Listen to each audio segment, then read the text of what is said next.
Sarah. Um, Woo, we just watched episode 7 of season 2. just. Buried. Uh-huh. Wow, dude. Wow, dude. Reversals. Reversals aplenty. Crises of conscience? Crises of conscience. I was going to say, if you had to Ooh. say, is there a theme?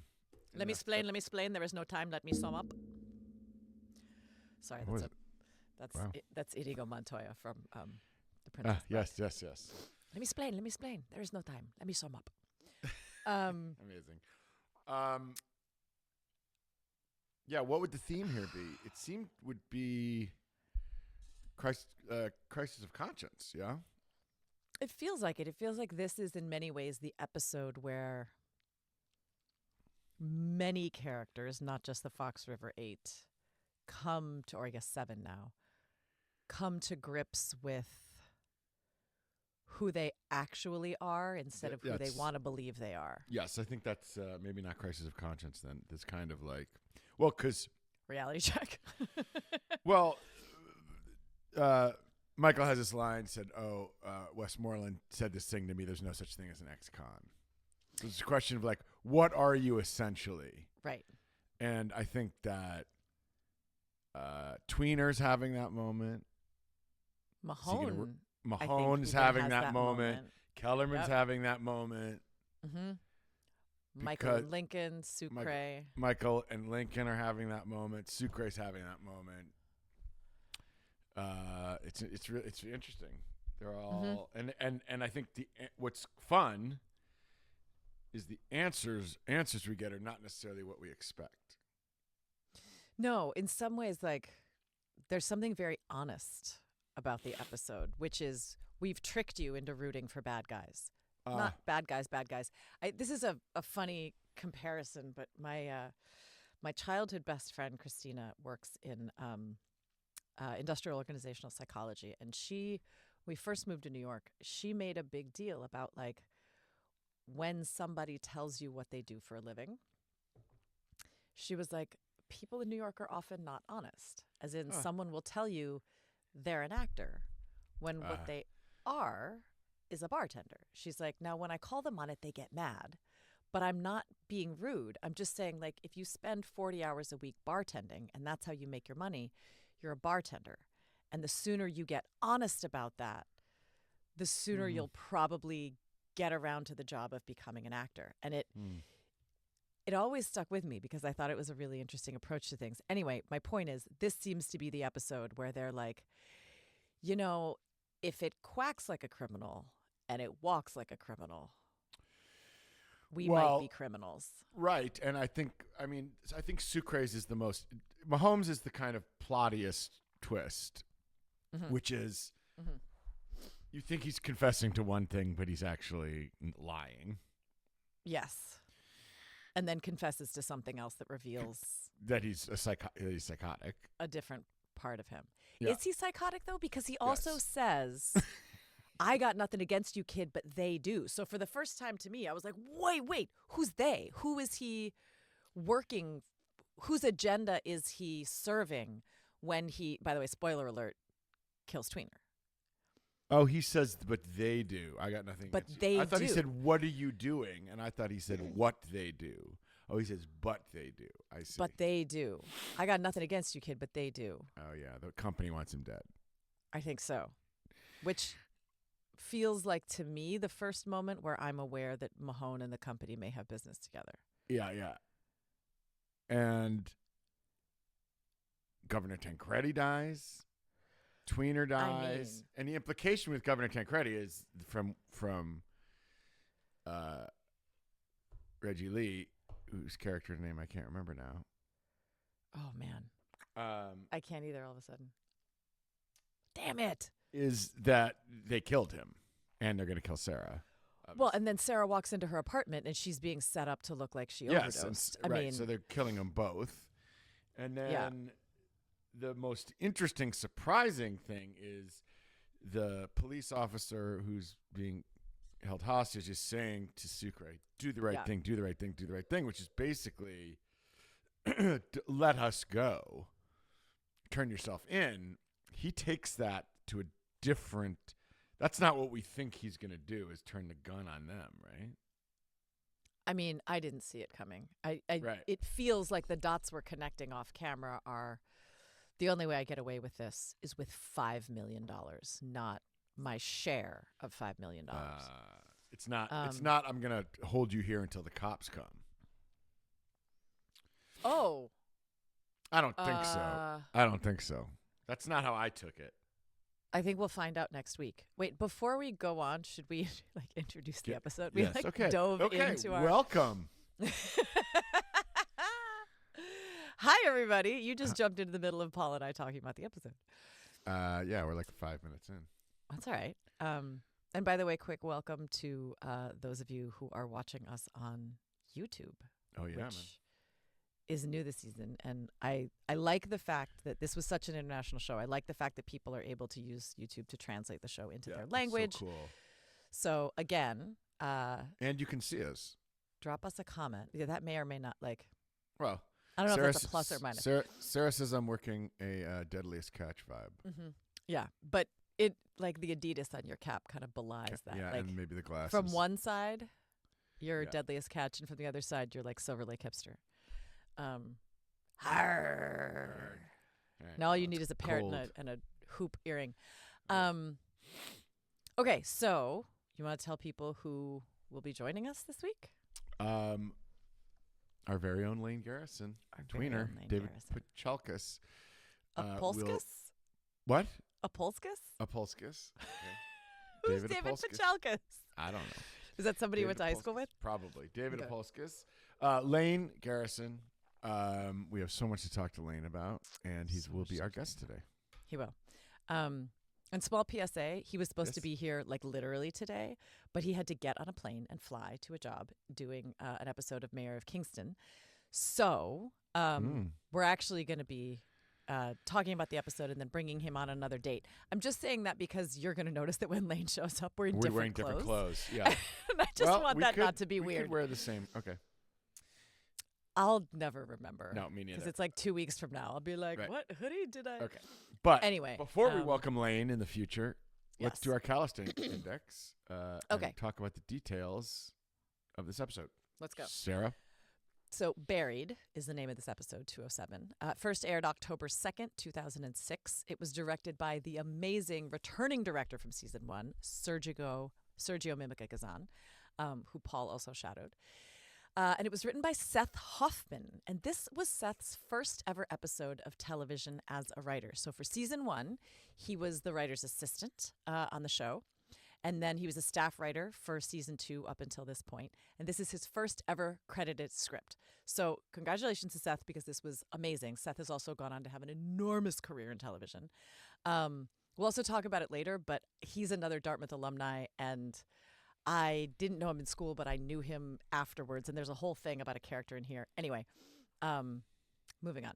We'll get to that. As usual, episode 207 aired at 8 p.m., against Wife Swap on ABC, Deal or No Deal on NBC, and The Class on CBS. By the way, I think season 1 we aired at 9.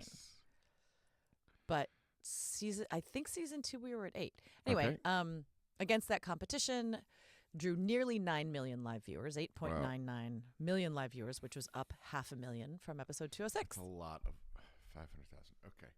Okay, here's the big, juicy recap, because quite a lot happens in this episode. So I'm going to read it in my quick voice.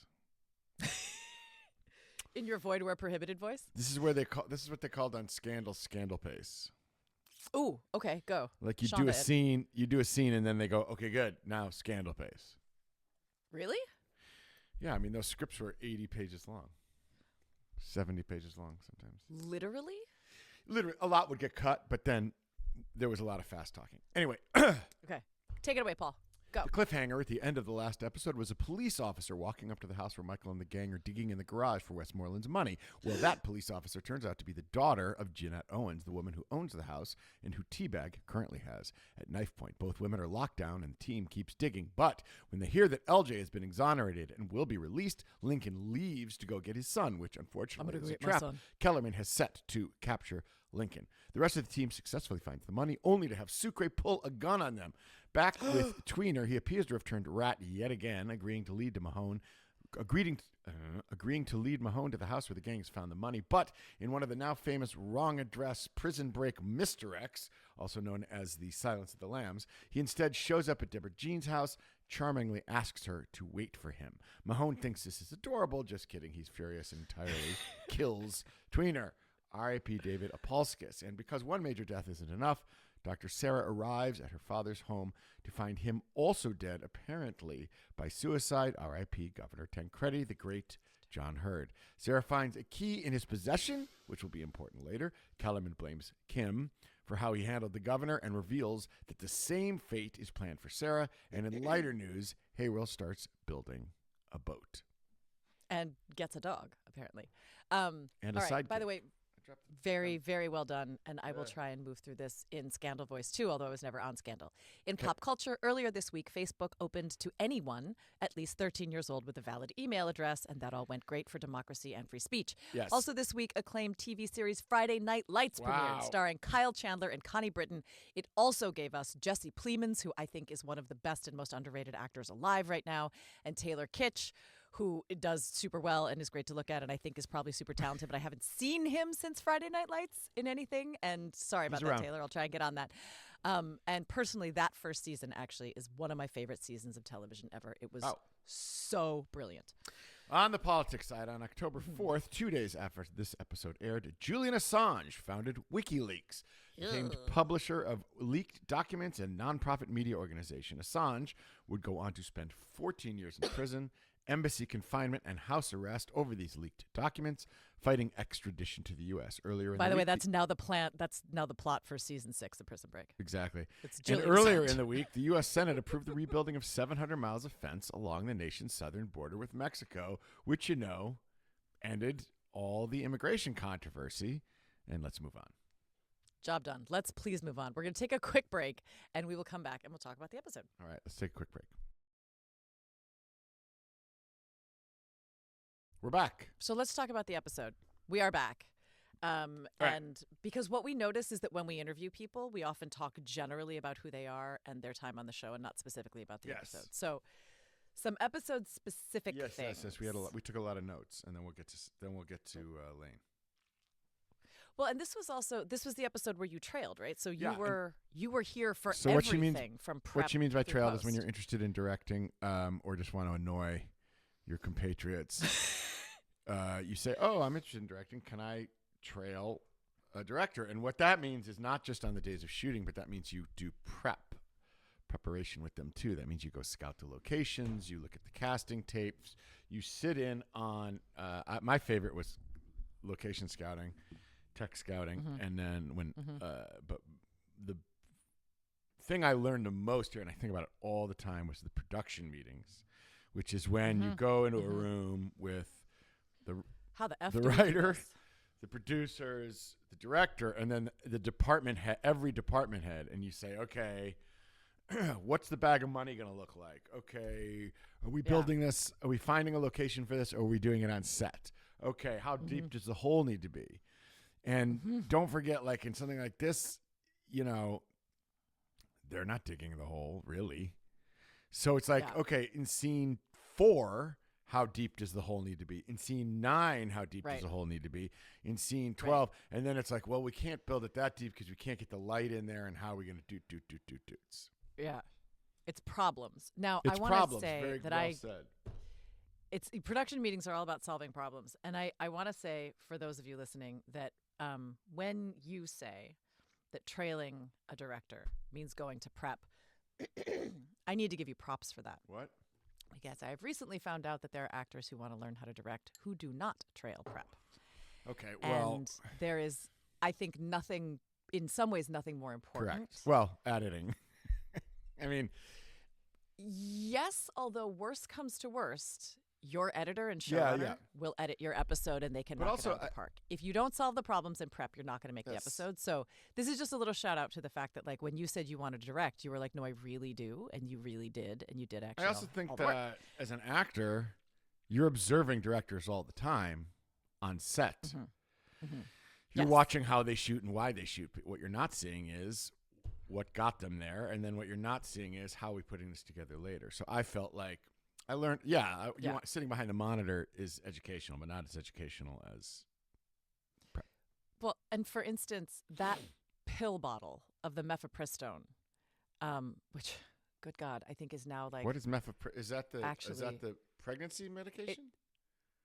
it's what she said. Yeah, I think it's what she said she needed Okay. to take. And I might be getting that wrong because anyway, there's a pill bottle that the police woman who is being held captive that Sucre is watching, that becomes a prop. There would have been meetings Yep. for the size Yep. of the pills, how many pills, the name to put on the Yep. bottle, the doctor's name to put Yep. on the bottle, the size of the Yep. bottle, the whole. I mean, all of those things are. How many do we litany of need? How many do decisions. we need? How are you going to shoot it up close? Right. Does she need to be able to swallow them? Does the actor have any allergies? Should it be pills or capsules? All of those things. Like there's so many decisions in a bottle that, you never really see it in close up. It's not featured, but you have to be able to shoot it in close up. And one of the things that you mentioned came up in prep. You were talking about the key. Yeah. So when Sarah goes in and finds her father dead, she doesn't notice that a key falls out of his pocket and slides right next to her bag. And I was saying when we were doing the rewatch, I was super grateful for the way Sergio did that because it meant that in that moment as a character, I pick up my bag, the key is right there, I notice it. I don't have to do some weird false, like, look across the room, my dad just died, what's that key? Which can be very eggy. Yes, I think So I remember the discussion being like, how is this going to work? Does she go through his pockets? Is it in his hand? I remember there being all this discussion, and I thought Sergio was really great at protecting it not being eggy, as you say, meaning kind of acty. I think he just there was a lot of things pitched during the production meeting about like, well, how does she get the key? I don't remember exactly what it was in the script, if it was just in the pocket. But a lot of times the writers won't really go into crazy detail about that. They'll be like, she takes the key down, or she takes her father's body down and finds the key. Yep. Da-da-da. And you're like, well, is it in his pocket? Is it in his hand? Is it in his shoe? Why would she be searching his body? Why would his hand be like, is he trying to give her the key? So anyway, I thought there was a bunch of because things that can be an hour discussion on set if it's not really well handled in prep. So yeah, all the flowers to Sergio. And also, it's funny because That's exactly right. I realized I hadn't watched that episode before, and partly because I was really in my head about that scene of finding my father dead. It was one of those things that I read it and I was like, I have no idea how to do this. And there are a lot of reasons for that I'll get into in a second. But what's funny is in my memory, you were in that scene because you were there that day. And I remember. Go ahead. It's so funny because I also remember being in the scene because I remember talking to John Hurd, having a long conversation with him about Cutter's Way in the kitchen of that house. And I was like, well, I must have been in that remember having scene, a conversation but I with you at realized, lunch. no, And I think even going to you at a certain point going, do we have it? I don't know if we have it. Because here's the thing. Okay, so crying on camera is a really, really lethal thing. I'm sure we've said this before, but really lethal thing to say in the script. And it was something that I really felt insecure about. And I remember asking you as we were shooting this, I was like, I don't know how to respond to this. Also,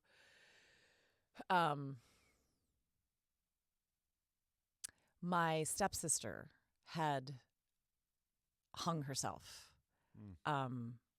when I was in university. I didn't see it, but I read the episode and some part of me just shut down and was like, I can't go near this because there's so much, at that time, that would have not been, she died in 99. So this was not even 10 years later. Anyway, it brought up a whole lot. And I remember talking to you and I said, I don't know if I'm doing enough. And you said, you look like you've just been slapped across the face, which feels like the right response. And I was so grateful for another actor because Sergio's amazing and he gives great notes. But like I'd only worked with him one other episode before, and like I knew you and I trusted you and I trusted your work, and I was really grateful. I think that one of the things that's hard about acting on film, and you learn, is that because it's not process based a lot of times acting wise. Like there's so much going into the production that you just need the actors to do their shit. Like you don't. It's not a movie. You don't have 4 days to shoot an emotional scene. Right.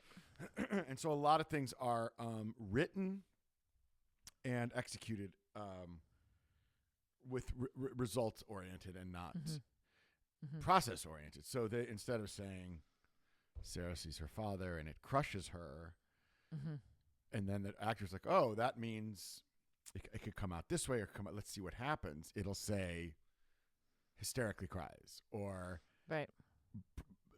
the dam bursts open and da da da da, and it's almost a visual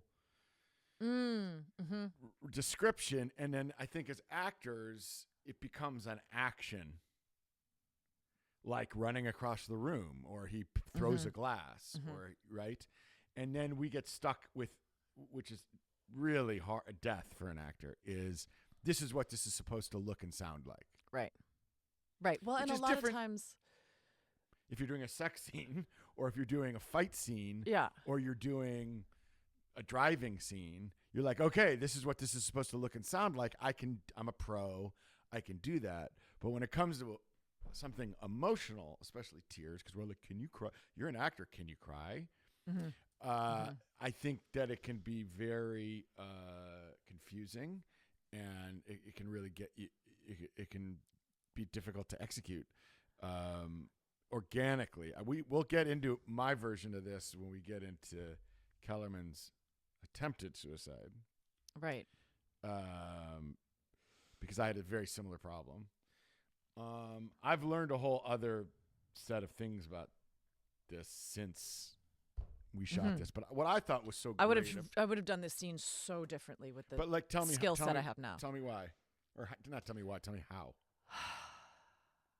Again, I think part of it, like I was carrying a lot of dead sister on my back, and not to be too bleak about that, but what I find is sometimes, yes, you want to connect to things emotionally, but there are some things as an actor that if you connect to because they're so intense in your own life, at least for me, my instinct can be that it shuts me down.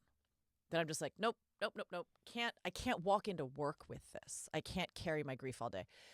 So that's part of it. And to me, what it felt like on the day, and even rewatching it, is that it was more of a cerebral response than a visceral response.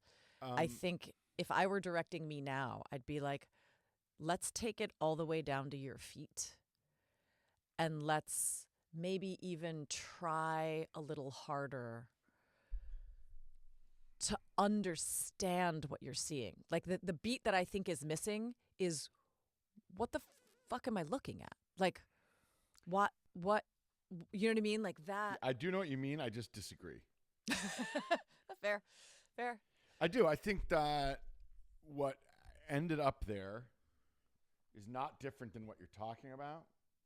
It might have felt different, but what reads to me, the hands over the mouth, like that shot I love. I love that she's not out of control, inconsolable.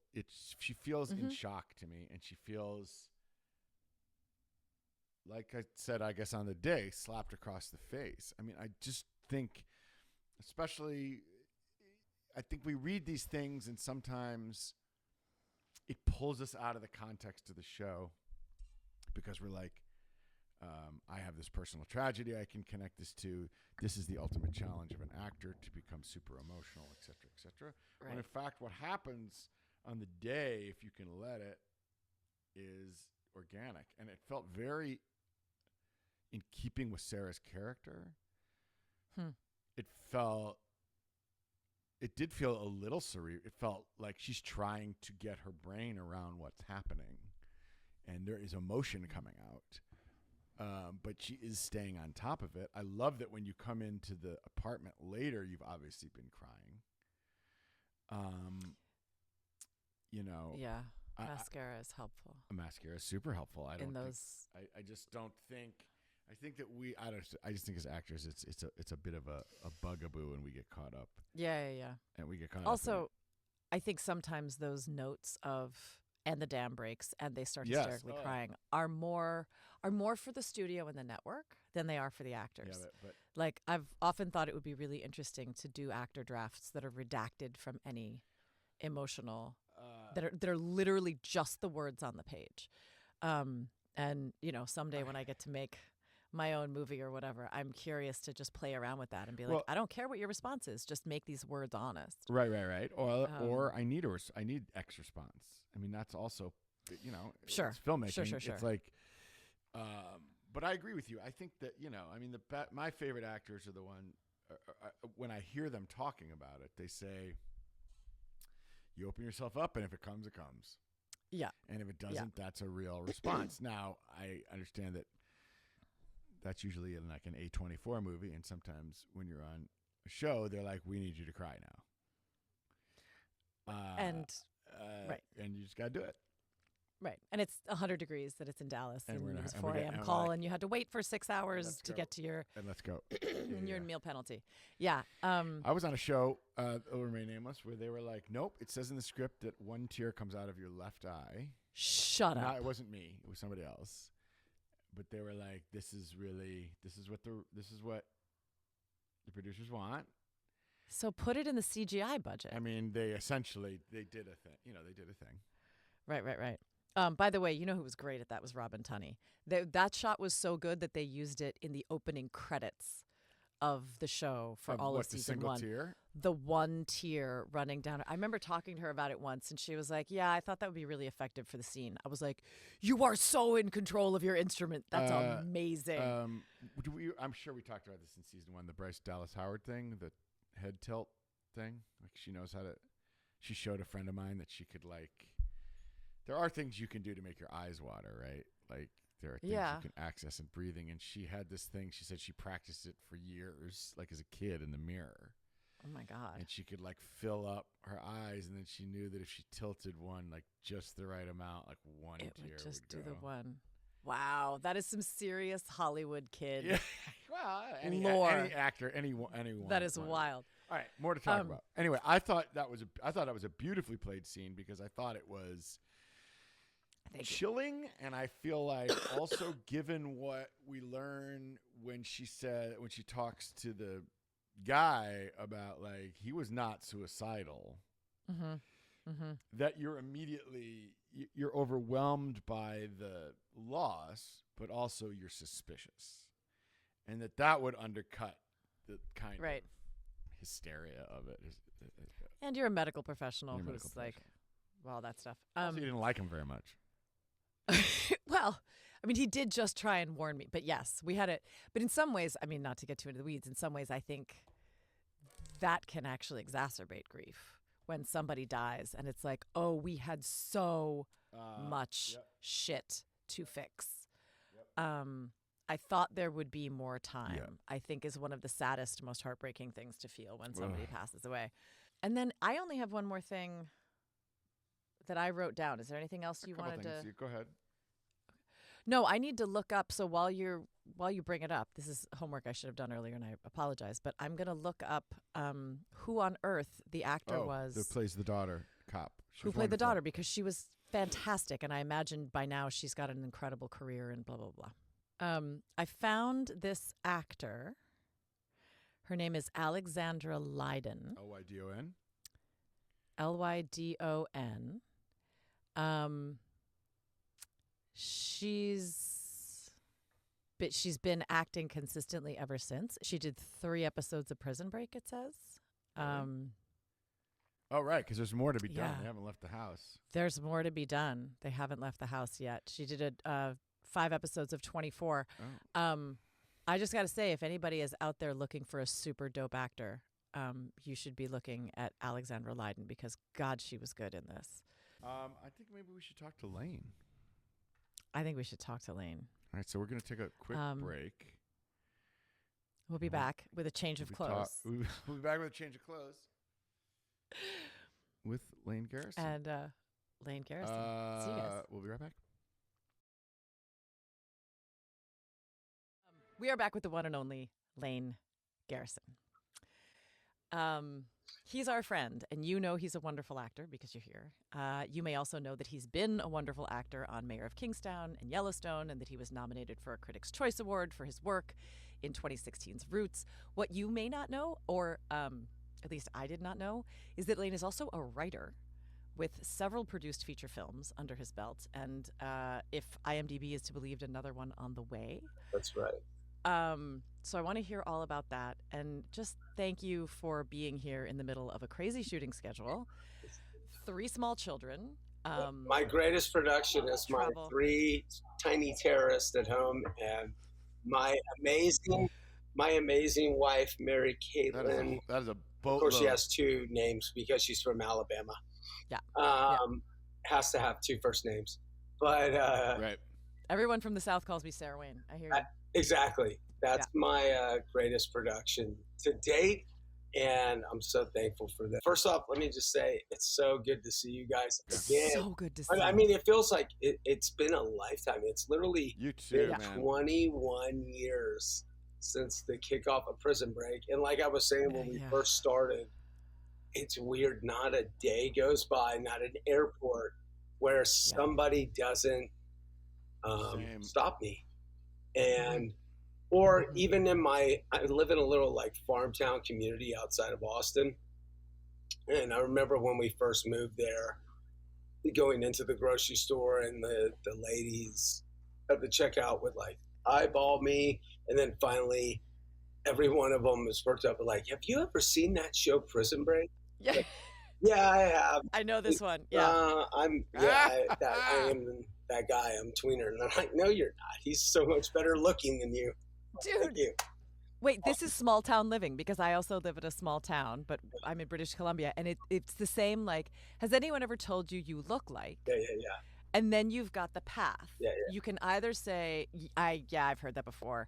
And then they find out 6 months later and they're like, what a dick. Why weren't you honest? Or in the moment, you can go, yeah, actually, that's me. And they say, no, you're not. Yeah. Because what would you be doing living here? No. And it's a time. choice. Every time Every time. Yeah. Oh, also, you're you're way like, older. Man, I get that. And then I also get, man, I thought you were a lot bigger. And I'm like, yes, thank you. Thank you. Like, I thought you were huge, dude. Thank you. Yeah. Wow. Good stuff. But I've learned to just be, to kind of go along with it as long as I can. Lane, take us to the beginning, because you weren't in the pilot. Yep. Are you in episode 2? I was in episode 9, which was called Tweener. Oh, wow. Okay. And did you was it an audition knowing that it was going to be? Tell us about the audition process. Yeah, start from the beginning. It's a sad story, but also an inspiring story. My mother passed away when I was younger, and my father, I got that terrible news that my dad also passed away, and I went back to say goodbye and put pieces together. I had a little sister at the time that I was getting all of her stuff to move her to LA with me, and just a really hard time for us. We have no parents, now dad's gone, and they never got to see me do anything. My film was just coming out, one of my first films. And as an actor, okay. As an actor. I had already had a writer's deal at like MGM at 21, and we'll get to the writing thing of it all. I wanted to just act, but I didn't know anyone in town until Ben and Matt had won the Oscar. I was like, those guys are actors, but they won for screenwriting. What? And then it clicked. Oh, I'll just write movies and hire people, and then they'll have to put me in the movie. Settled for being a screenwriter as a way of getting yourself an acting job. I settled. Right, which leads me all to Prison Break. So the way that all went down and how I got Prison Break, this story is kind of crazy. I was you know how Hollywood, sometimes when you're younger and when you were there, you'll be like, I have 63 cents of my name, but I'm in a tuxedo at $100 million mansion in Pacific Palisades. Well, that happened to me. I got invited to this woman's 90th, her mom's 90th birthday party. And I get sat next to the head of WME and Endeavor, a guy named Tom Strickler. And he's going off about how lazy actors are. And, you know, he's like, I work with directors and writers and not actors. Actors are lazy. And I said, I'm an actor and I'm not lazy. And he's like, oh, yeah, well, I get up at 5:30 and run 10 miles and read the Wall Street Journal. Right. We're having like this pissing contest. And I'm like a 20-year-old snot-nosed punk. And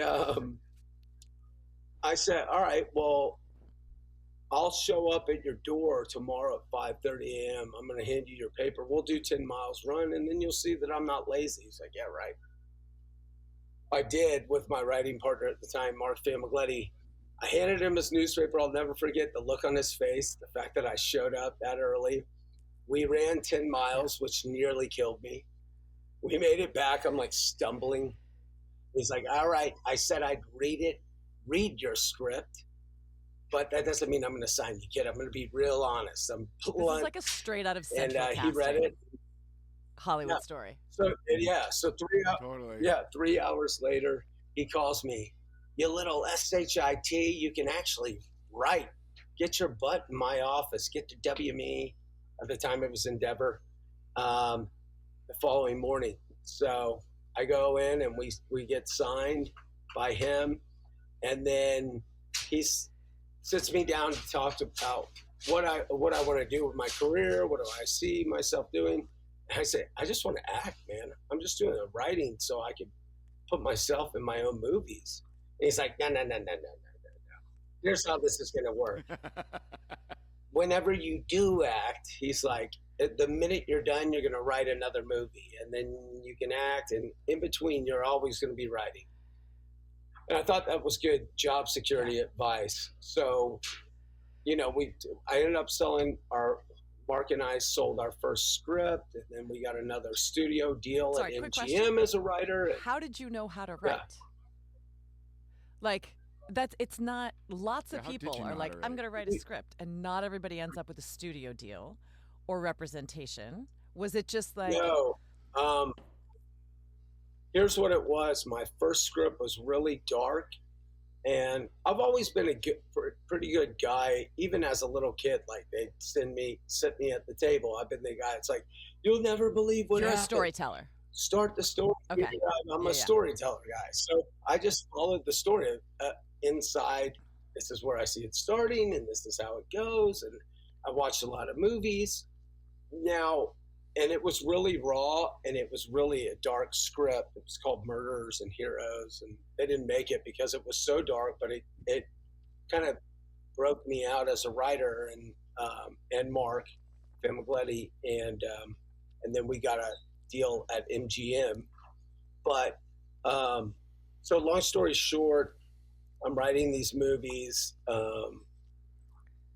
and I had to go, I did a 3-day workshop with Robert McKee, story seminar, just to kind of, because I was a little bit too raw. I needed formatting. I needed some structure to understand it. But long story short, so I'm with the top tier writing agent, 21. I had no money before. I had $400. I think I was down to $16 or something. And then I get the news that, hey, you got to get back here for your sister. Your dad just passed away suddenly. He passed away before you had a chance to say goodbye. Oh, Lane. Yeah. And, because of my mom's death early on, I made sure with my dad we were tight, and that I told him I loved him and everything was good. In fact, it was like a Field of Dreams moment. The last moment I had with him, the last minute that he was alive, we were throwing the baseball together like old times as the sun was setting on the 4th of July. So, so I've got that great memory of like, hey, Dad, you want to have a catch? You want to see me sob like a little girl? Put Field of Dreams in front of me. Fair. And I just like, my wife's like, you didn't even cry when our kids were born. She walked in and probably watched it. Yeah. And it's just so sad. But anyway, so I'm flying back to LA, and Amelia, my little sister, as we're trying to get her all set up. And I'm pretty, I'm at a pretty low moment. Like I have no parents, and now it's weird. I'm an orphan kind of young man or kid. I consider myself a kid. But you still, have a sister to raise. Yeah. And so I've got this responsibility. And I'm going down the 405. I just had landed back, and I see a billboard for Prison Break. And I swear to God, it's like I had this internal, it just hit me. It's like coming this fall on Fox, And I just saw the one sheet for Prison Break. And something said, I'm supposed to be a part of that. Just, it hit me. I just kept repeating it. It's like, I see a million billboards for movies and stuff, but for whatever reason, that spoke to me. So I called Tom Strickler and says, hey, what's the deal with this Prison Break? I want to get on it. It sounds interesting. Like, what's the deal? He's like, that's not how it works. You can't just call me and say you want to be on a show and you get on it. Well, come to find out, he represented Paul Shearing, the creator. He's like, I represent the creator. And he sent me, this was back in the days when they still did VHS.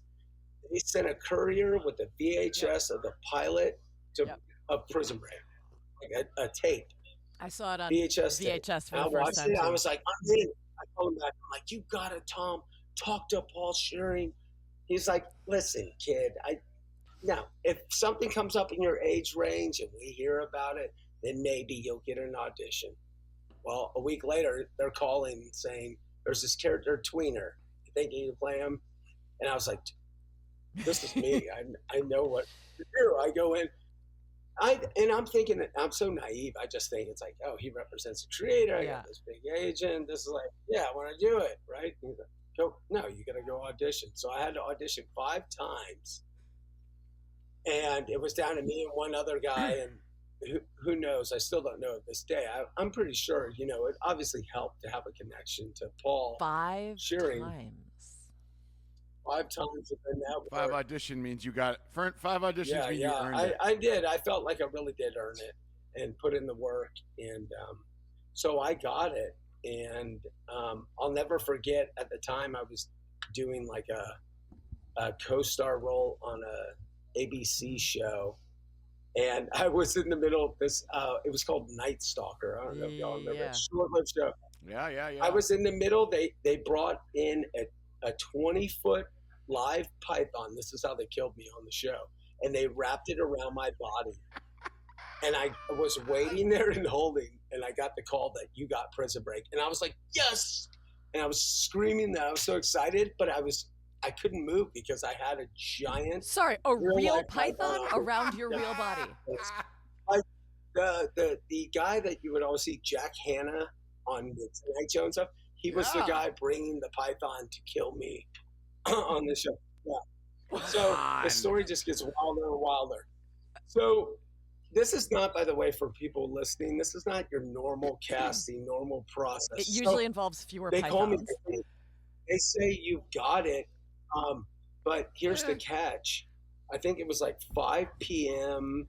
that day. It was around 4:35 p.m. They said, you have to get on the 5:15 a.m. flight the next morning. You're shooting starting tomorrow because some snowstorm. So I land, I fly out 10 or 12 hours later. I land, they race me straight to the studio into hair and makeup. I wanted to do cornrows with the character. They're like, no, we don't have time for that. I had them shave those 3 lines into my head.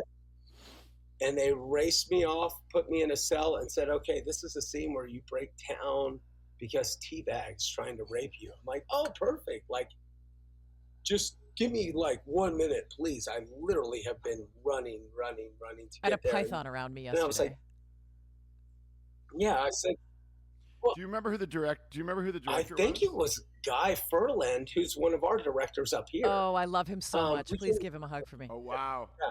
We'll have to look. Yeah, get me too. I don't remember. That sounds about right, was, but I actually, know because he was around episode 9. Yep. And he's still, Guy still like claps It's after the greatest. everyone. It's like, the greatest. Super excited. Yeah. He's like, it's. I think he killed. I think he killed me in season 5. I think he was. So long story short, I'm like, dang man, they're picking the hardest scene out of the whole script for me to shoot. I haven't even decompressed. I'm like supposed to be in tears. I'm like, let me listen to my mom's favorite song, and I'm over there sobbing, listening to like Joni Mitchell, and trying to act like I'm hard. On your iPod. You know, like over there in the corner. So, and T-Bag singing away and doing his thing. And it was surreal to me to be, because, you know, I'd done a smaller indie film and have never been on a set that big. It was a big operation, especially season 1. It was a big operation. Also, it's a show you had seen. And then, like, you'd seen it on, on your VHS, and then was it out yet? Actually, it was. It's like stepping into your TV. Those, no, but he had gotten it sent to him. Remember, he had gotten it sent to him. It hadn't released yet, and it was surreal for me to go. It's kind of one of those things where I tell you, where it's like, envision the goal, state what you want to do in life. I don't care if it's entertainment or accounting, whatever. And I feel like that was a manifestation of, I want to do this, and I'm going to find a way to do this and go after it.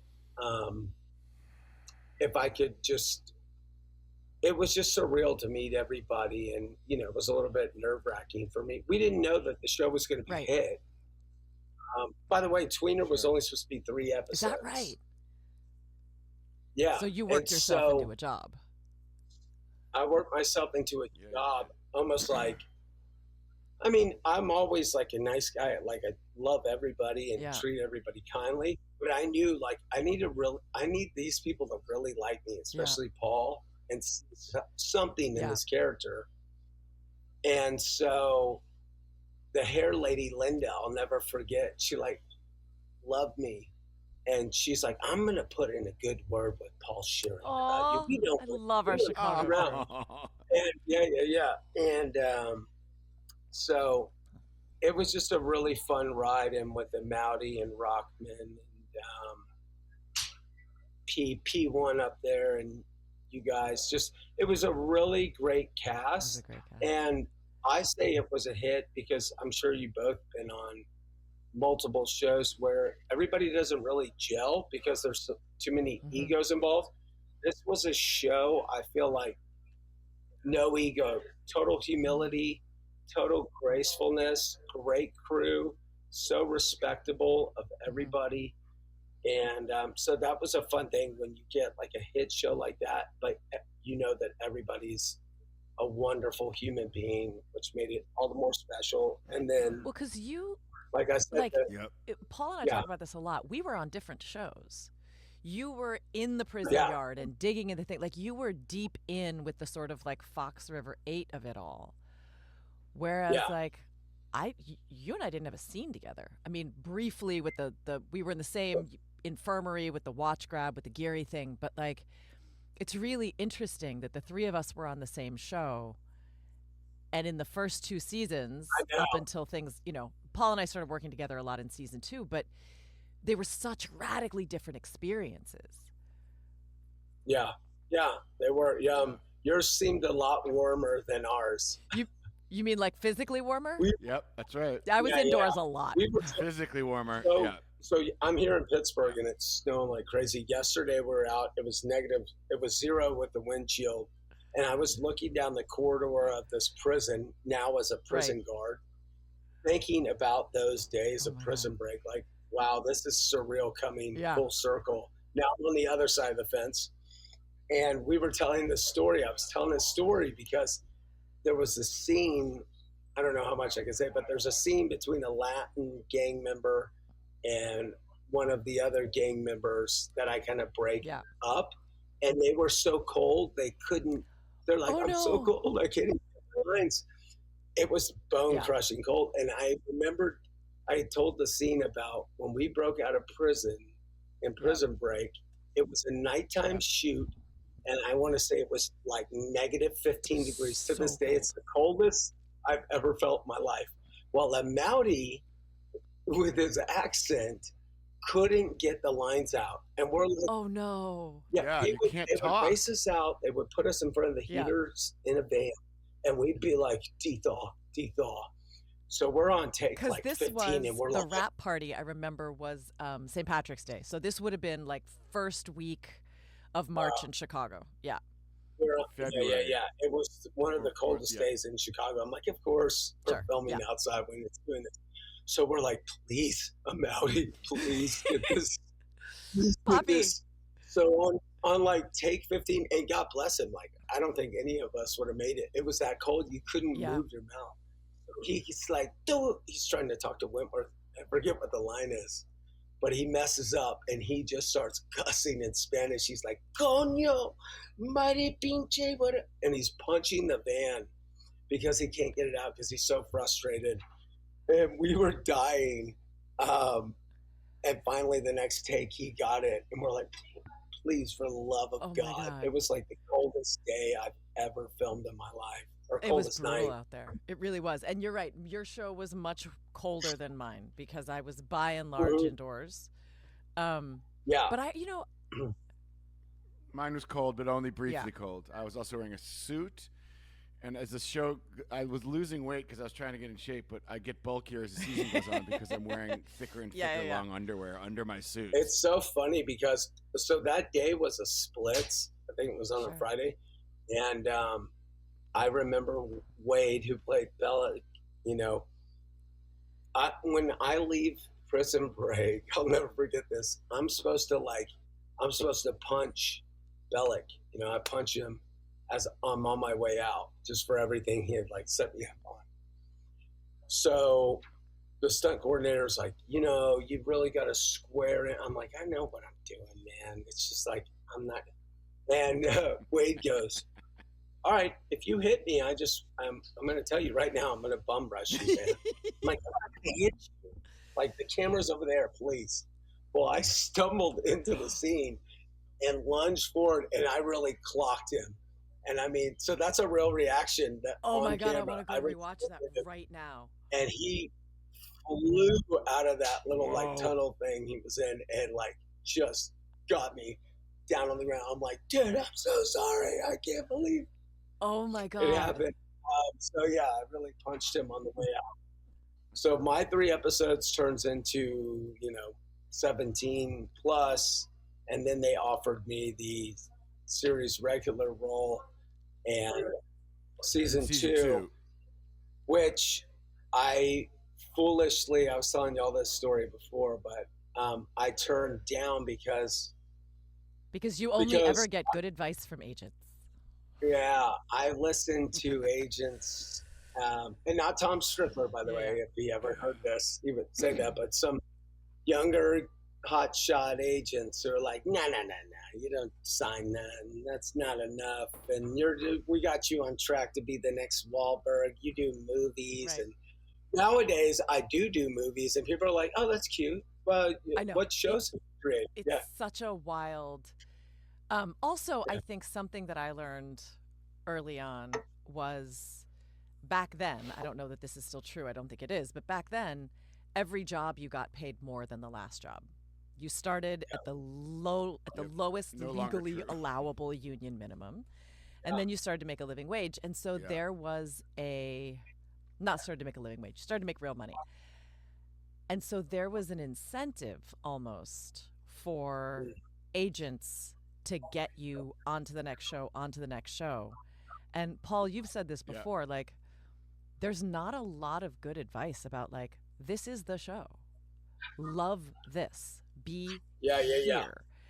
I mean, and that's really too bad because look, it's their job. I understand it. It's their job. But I would always said about an agent that I had for years, where it's like if they offered me a Martin Scorsese directed show, and then Saturn of Glendale offered me $2 more to stand on a corner and toss a sign, he would have been like, it's a good gig. Glendale's a big city. It's coming up. And that's a big. I mean, and that's kind of their job. I mean, I think people have teams and like my manager. Thank God for her, would always be like, that's not why you do that. Like she has that. Not everyone gets that advice. I don't know if I probably would have made this. For what it's worth, I would probably would have made the same decision. I've made that mistake in my career, and for anybody listening, I think, like I've always said, you don't have to be an entertainer, you don't have to be an athlete. In life in general, to trust your gut instinct and choose the soul over the finances, because once you compromise, or my gut said, this is like my family. These are my best friends, and it's filming in my hometown. I get to see my family. My family became everybody's family. Like Nepper, everybody's hanging out. I'm like, wait, you're over at my cousin's? Like, what are you doing? And me too. But Lane, in your defense, you're 25 years old.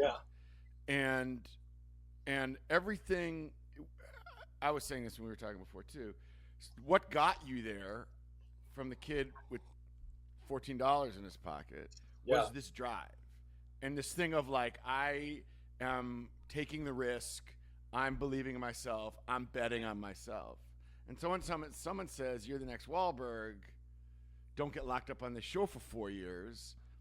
I mean, you have always said, I'm going to take the risk. I'm going to take the risk. And so the idea of settling down, not settling for something, but saying like, I'm going to settle into for this for a few years, is almost like it almost goes against all the internal work we've done to say, keep driving, keep climbing. Well, because you feel like if you stop doing that, you're going to lose your edge. And it's hard. Go ahead. Fall back. No, go. Well, I mean, part of this kind of takes me into, you mentioned Dallas was home for you. Chicago was home for Paul. Like, to back up a little bit, you were one of the people season 1 that I just loved spending time with. You know what I mean? Like, you'd come to dinner with me and Josh, and like, you were such a warm and loving person that even though we were not on the same show, it was really cool to connect. But going to Dallas was so fun because it was your hometown, but also, and again, like I was on this totally different track. Not only am I on a different show, but I'm married. Halfway through season 2, I'm pregnant. So like I'm coming to set and being like, hey, how was your weekend in the trailer? And being like, you did what with who? Like, oh my God. And there was. By the way, honey, she doesn't mean me. That's probably a mouth. No. I'm not naming names. I'm just saying, like, you guys had this crazy thing happen, which was you were young, mostly single, hot, talented as hell, blowing up all over Hollywood. You guys got so famous so fast. At a time when you could get famous because there was a limited amount of content out there. Yeah, you didn't have social media and all that. Right. But it was a wild thing to watch. How did it feel from the inside? Looking back, to be quite honest, if I could go back in the time machine, I'd go back and beat the crap out of my own self. Because, and this is why, not because you're not supposed to be young and enjoy it. I think part of it for me was very, it was a surreal thing because we were back home, but I was back home and it was a constant reminder of me and my parents, being gone. And for me personally, I'd always made this thing. I came from a lineage of alcoholism. And growing up as a kid, I said, I'd never do that. I'd never drink alcohol. I don't want that life. And these doors of celebrity or a hit show or whatever opening up for me during that time was detrimental in some sense because it led to me drinking and doing all of the things that I said I wouldn't do. And I wish for anyone out there, I'm sure there's a lot of people that listen to this just because of the show, But when you see some success, it's not the time to kick back and yes, enjoy it, but also I wish I would have worked harder is what I'm saying in those moments and not yes, there's a time and a place to enjoy some success and with family and friends, but it doesn't have to be every day. You know what I mean? I should have been working harder and writing more at that time and really utilizing, hey, you've got a chance here to really climb to the next level if you work a little harder. So it's hard. Sarah, I don't know if you know this story. I'll never forget this. I talk about like how fame or whatever messes with your head, attention. I always tell a story about Lane and how old he was, and then going to Dallas, and the show had been blown up, and Dallas was like, also it was one of those times like you're saying, there's no social media, etc. Dallas loves fame. It's true. And it's really only like the Cowboys, the Mavs, right? It's like the sports teams, and then Prison Break was in town, right? So like these guys were like stars. And I remember we were sitting on McKinney Street or whatever it is, like at an outdoor patio, and there was some local like glossy magazine called like Dallas Now or something. Magazine. And Lane. Envy. What? Envy. Dallas Envy magazine. Oh my God. And Lane was on the cover of it that month or that week or whatever. Okay. And I'm sitting with him. We're sitting, and I think a few of us were there. And a truck that's delivering the magazine pulls up. And it's him on the side of the truck holding the magazine. And then we run across the street and get the magazines and then come back. And then it's him holding the magazine in front of a picture on the side of a truck of him holding the magazine in his hometown. And I was just like, dude, your brain must be melting out of your fucking ears. That is a mind fuck. By the way, I found that magazine. I had like my tub full of all like memorabilia and Prison Break white beaters that we had made and stuff. And my daughter, my oldest daughter, was like, "Who is that?" I'm like, "That's your dad." And she looked at me like, "What?" I mean, if you see, I'm like an Ed Hardy. I've got probably like 75 necklaces and rings on it. It's like, I found when I moved over the summer, I found the invitation to your 25th birthday party. Oh my God! I know. It's like a little like glossy. And you had this watch. Great. Yeah.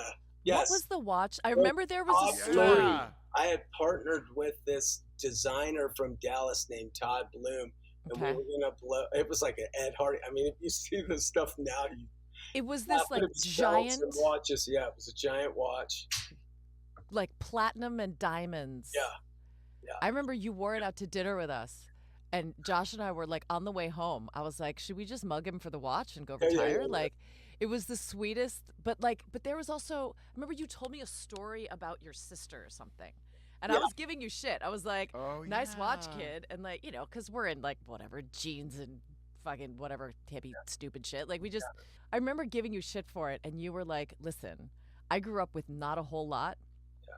I take care of my sister. I did this for me or something. And I was just like, oh, I radically. I was like, that was me in my judgment moment. Yeah. Like giving you shit out of love, but also like, I got this totally wrong. I'm so sorry. Yeah. And I never forgot it. We were like walking down the street in Wicker Park, and I was like, oh, Lucky's. We went to Lucky's. Lucky's. That was it. Lucky's. Club Lucky. Love it. Still there. Still there. Club Lucky's still really there. Good eggplant parm. Club Lucky. Wicker Park, Chicago. Yeah, I think hindsight's always 20/20. Obviously, I didn't go to college. I never had any of that experience. And truthfully, from the time I was 18, the day after we graduated, I drove out to LA in my beat up Plymouth Laser with no AC. Oh yeah. Attaboy. I was a janitor at the time at this church, and I saved up $400. That's what I had in going out there. And so to come back home for me was surreal, but I was coming back home. There's no parents.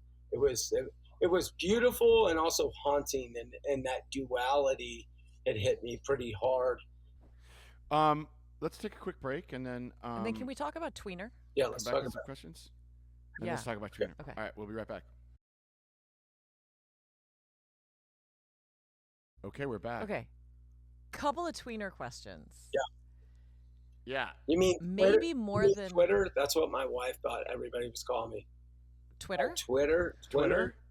Tweener. Oh, that's She funny. thought my Way name was before. Tweener. So wait, I'll tell you. In meeting my wife, going back to her family's house in Alabama for Christmas for the first time, like, Mom, I'm bringing over this guy. Randomly, haven't met her family yet. You know, nervous. I already know. I'm like, I'm marrying this woman. We're gonna have children together. Like, I knew instantly, like, this is a fate. How long have y'all been together at this point? Like 4 months. Not Okay. long. Yep. But I mean, I literally knew within Wow. minute one. It was like that. You're going on prison break. This is your wife. It's that moment. Wow. Her brother flips on the TV. Guess what Shut up. happens to be playing before I've even met Come them? on. Prison Break. As I'm like, does my mama have big breastises? That whole scene where I'm like gonna steal the watch. I'm on TV. This is like the moment with Paul in the Indie magazine. I'm like, this is surreal. Oh, dear God. I'm just meeting her family. It's like, isn't that you? And I'm like, yeah. Like, I thought I thought they were punking, Like, is it a setup? Yeah. and it literally just happened that way. It's like, and that's the one scene you see of me Wow. where I'm like, does my mama have big breastises? I'm like, hi, I'm Lane. I'm Did gonna you be write that marrying your line, by daughter. the way? Nice We to were meet talking you. about this. We were always wondering if you I wrote that. the if you rewrote rewrote it, that but line. I can't remember. I think that was in the script because that was a Zach script from season 1 that we went through. Because I remember how he spelled breastises, and I was like, how do you write that down? That's right. That's right. Okay, but you, like, a lot of people on the show played characters very different from themselves, but you were one of the ones, arguably you and Nepper, who had the most distance, right? Like, I know you as someone of integrity, of honesty. Like, was it super fun? Was it stressful? Was it like, because I know later it had impacts for your life. Yes. Being known as Tweener, not Lane. Yeah. We'll get there in a second, but like, It was I mean, funnest. The first episode was obviously trying to get to know everybody and is everybody cool. Once Paul Shurian made up his mind, like, this is going to be kind of a regular character. Yeah. And I, like, after those first initial 3 episodes, I was like, I could breathe a sigh of relief.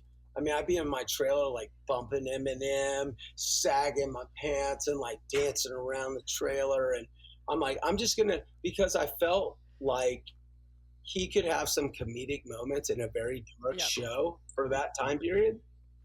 And that's kind of what I was talking with Zach Estrin and those guys and with Paul Shurian was, let's have those moments of brevity with this kid and try to have some laughs and try to have fun. So getting into character for me, you know, anytime I'd have them shave lines in my head and get the ear pierced and the whole deal, it's just a lot of fun because it was so different from who I am, and getting to talk like that I just had a blast. And it was surreal to this day because, you know, it's one of those shows. I'm forever Tweener for whatever reason. Like, nobody's like, oh, you're the guy from Roots. I'm like, no, it just didn't come up. Yeah. That's probably good too. That, on the other hand, was not a fun role to get into. I didn't see it. Yeah. But I can do the math. Yeah. What you would be playing in Roots. You know, I talked earlier about I wish I could go back in the time machine and work harder and do things better, stay true in my faith.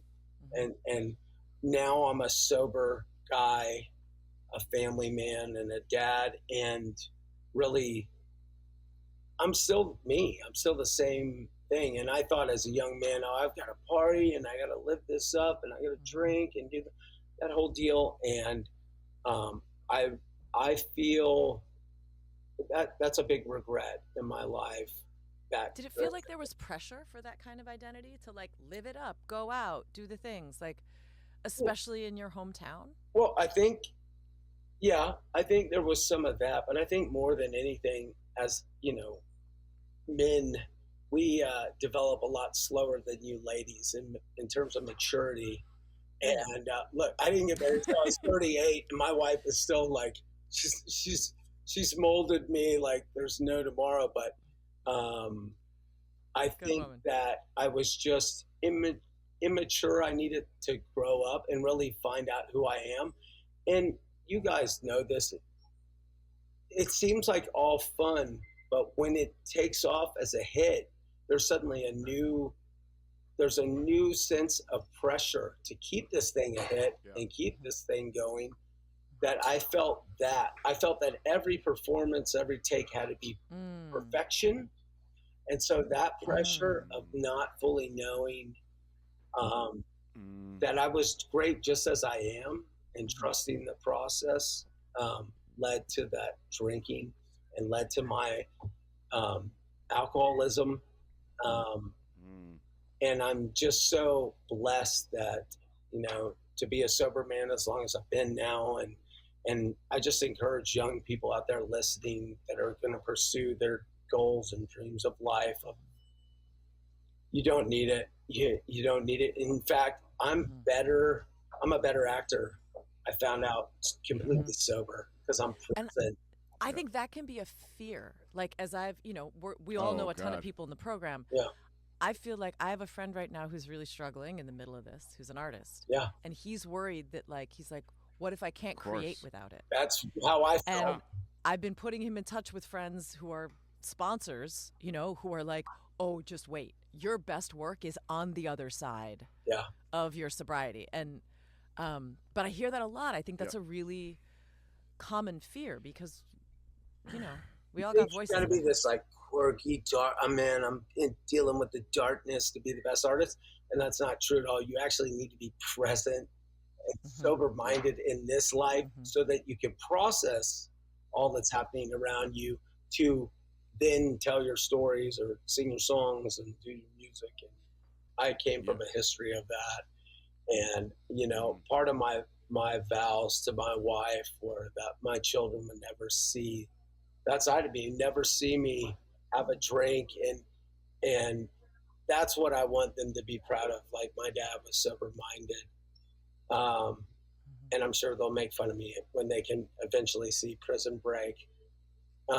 There's not many movies I've done. They can see this last one that's out right now called You Gotta Believe. Yeah, there's not a lot of content that they can tune into. My kids have basically never seen my work. They've seen a few episodes of Colony, but no. And now I'm on another prison show. On the other side, crazy. I'm like, I can't get away from this razor wire. And it's cool though. Now, like the difference is on our set, I was too self-consumed with the character and what's happening in our little internal world. Now I see it. We have like 600 extras every day. I mean, this is a monster set. And I see it as like a ministry for me. I love going when it's not -0 like it was yesterday, and getting to meet everyone and getting to talk to everybody and finding out what they want to do and encouraging you guys. And I kind of just now, back then I used to fight like I have to have this role. I have to do this, and this song is mine, and blah, blah, blah. You know, just everything was a grind and a fight. Now I'm just like, God, just, you know, take me where you want me, man. I just want to be a bright light. Whatever role I'm supposed to speak life into, you'll open those doors. I mean, I'll do the work. A little bit of release is such a gift.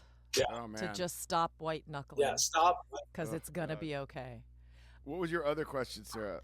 Well, I mean, it's not so much a question, but it was one of my favorite moments with you in Dallas, just because it was so indicative of who you are. And in my life, it's such an outlier. We had just finished work.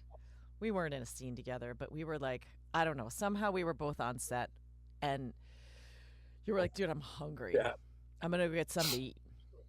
And I was like, okay. Josh was off doing his martial arts thing. And I was like, you're like, where do you want to come? And I was like, yeah, sure. Where are you going? You're like, Chewy's. It's one of my favorites. It's Tex-Mex. It's super good. I was like, outstanding. You're like, I think we're going to meet a friend there. I was like, cool, man. You know all of Dallas. Like, whatever. We walk in. There's almost no one in the restaurant. And I was like, what the fuck is going on here? And in the corner is Jessica Simpson. Oh, yeah. And a bunch of her friends or like team or whatever. And I was like, Lane. And you're like, what? She's my friend. And I was like, she's my friend. I was like, I'm like, no makeup, sweats. You know, I've been up for 14 hours. All I want to do is get like a burger, whatever, some quesadilla or something. And she's like the loveliest person in the world. Yeah, tiniest, loveliest. But she never stood up. She was seated in a corner. She tells one of the funniest stories I've ever told that I don't want to repeat because it involved feminine products and a live production. And I don't know if it's something she wants out there publicly. But I like died. Ordered some food, and then I was like, you know what, you guys are old friends. I don't need to be here for this. Like, I bugged out. But it was one of those moments where, like, I realized that you really are truly somebody who treats everybody the same. Whether they're, because at the time, Jessica Simpson was one of the biggest pop stars in the world, in planet Earth. Yeah. And it was just kind of funny. And I got home, and Josh was like, "Oh, you're home early. I thought you were going to go eat with Lane." And I was like, "There was a superstar." Yeah. Got takeout. Like you, as I recall, you went to senior prom with Jessica. No, it was homecoming. But my other best friend Charles, went with her. But yeah, we grew up together and known her since I was 12. Man, it is so good to see you. It's so good to see you. Feels like no time. It's really I know. It's been a long time. Like no time. It's also so good to see you, like, in love, family, sober, thriving. You seem right now like the guy I first met. Season 1, before the show had aired and whatever, you know what I mean? Like, I don't know what kind of watch you're wearing. I can't see your wrists, but otherwise. My wedding ring's like a little plastic. We're down to that in our house, too. My husband's lost 4 wedding rings. I was like, oh, no, we're not spending money on expensive things anymore. Take this stupid truck driving cap off. I'm like, with the American flag, it's ratty. I'm like, it's my lucky hat. I'm like, dude, you're Texan. It's all good. Yeah, it's full circle for me. I really felt like this show's the opportunity. Now I'm on the other side of the fence. I'm back in a prison show with all these extras. It's a hit show for Paramount. I'm getting to do it the right way. It's like it's a God wink moment for me. Like, hey, do it the right way this time. They're super lucky to have you. That's great, man. They're super lucky to have you. And if you see Guy, give him our love. Oh, yeah. Because Guy for look. He's great. All right. Well, I'm looking forward to working with you guys. You too, man. Something. And when you come through LA, I got to see you. Yeah, if you come I will. Here, I got to see you. I will. I'm going to see you. And I mean, if you end up in BC, best sushi of the world. It happens. Bring your pack. We've got a little woods here for the feral running around. I will bring the wolf pack. Outstanding.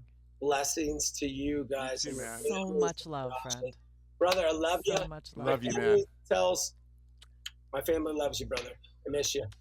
And we love you, man. Thank you. Prison Breaking with Sarah and Paul is a Caliber Studio production. Your hosts have been inmates Sarah Wynn Callies and Paul Adelstein. Our prison warden is producer Ben Haber. The frontman of our jailhouse rock band is Paul Adelstein, who made all the music. Our prison yard tattoo artist, logo, and brand designer is John Nunziato with Little Big Brands. Check them out at littlebig.brands.com. Follow us on Instagram and YouTube at Prison Break Podcast. Email us at pbpodcast@caliber-studio.com. Or call us at 401-3PBreak. Prison Breaking with Sarah and Paul has been a Caliber Studio production. Thank you for listening.